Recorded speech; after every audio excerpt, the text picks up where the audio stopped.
મિત્રો સ્વાગત છે આપણો ઠાકર ડેરી ફાર્મિંગ ચેનલ પર। ભેંસો માટેનું વખણાતું બેણપ ગામ ત્યાંથી આપણે વાત કરીશું કે બેણપ ગામના જે ઢેંગાભાઈ મંત્રી તેઓ સારી નસલની ભેંસો રાખે છે અને ઉચ્ચ બ્રીડિંગ પર તેઓ કરે છે સારી ભેંસોનું।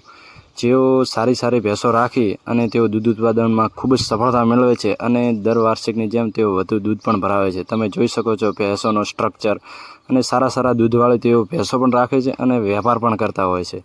વેપારમાં પણ જો સારી જે ભેંસો આવી જાય છે જે એની પાડી જે સારી આવતી હોય એવી ભેંસો તેઓ ઘરે પણ રાખે છે અને જે સારું દૂધ ઉત્પાદન કરે છે અને વાર્ષિક જે દૂધ ભરાવે એના કરતાં દર વર્ષે તેઓ વધુ દૂધ ભરાવે છે। આ વખતે પણ તેઓ 36 લાખનું દૂધ ભરાયું છે તેમણે અને સોયગામ તાલુકામાં તેઓનું 6-7 વર્ષથી તેમનો જ ફર્સ્ટ નંબર આવે છે દૂધમાં અને તેઓ સારી ભેંસો રાખી અને દૂધ ઉત્પાદનમાં ખૂબ જ સારો પોતે સફળતા મેળવી છે।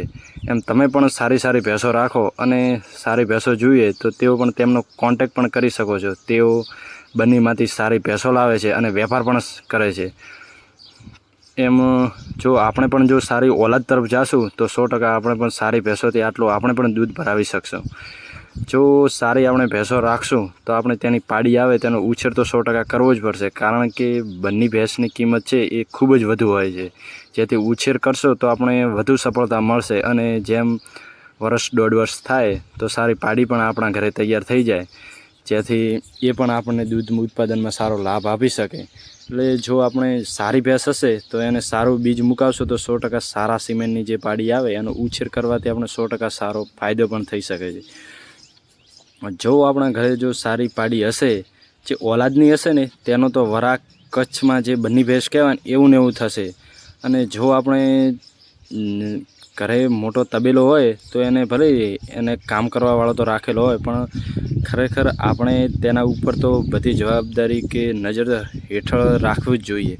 ખરેખર જો આપણા અંદરમાં જે કામ થતું હશે તે ખરેખર સારું થતું હશે। કોકના ભરોસે કરવાથી ઘણી સફળતા નથી મળતી તબેલામાં, એટલે આપણે જે કામ કરીએ તેમાં પૂરેપૂરી આપણે એમાં ખાતરી રાખીએ અને જવાબદારી રાખીએ તો 100% સફળતા મળે। તો દૂધ ભરાવાનું પણ આપણને મજા આવે અને તબેલામાં દેખરેખ રાખવાથી 100% સફળતા મળે છે।